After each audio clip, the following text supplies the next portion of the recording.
came to the course today, or over the last 3 days, is because,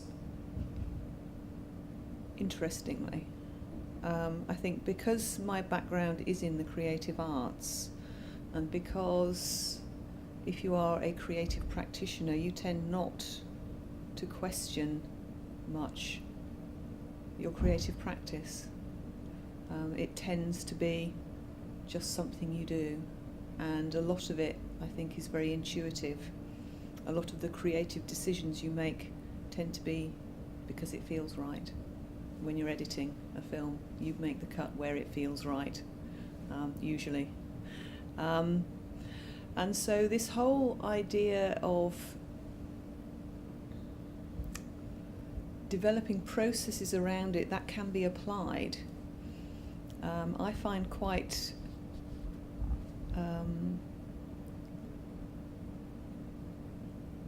difficult to grasp. I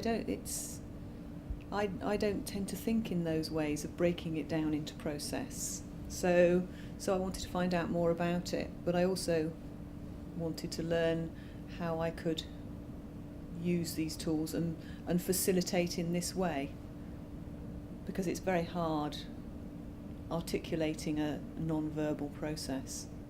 When you work with an idea for a while and then you question the basic assumptions of the idea, and I think it's something that we don't do. We usually decide we have a problem and then decide we're going to solve it, and then we work away at solving the problem and reach some sort of means of doing that, hopefully, and then go off and do it.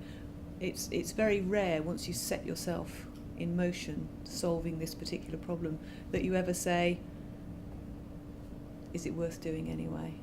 What if we didn't do it? Because you've already invested time and energy. So it's the challenging of the basic assumptions that I found particularly interesting. I think the way he continuously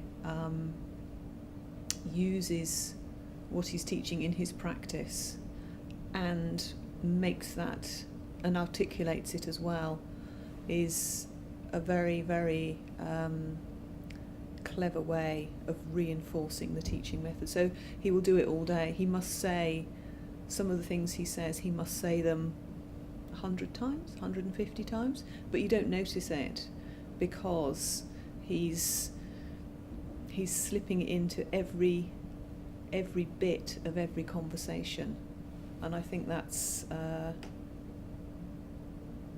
it's something that I noticed and something that I think is a very neat way of reinforcing a message when you've only got a short period of time with people.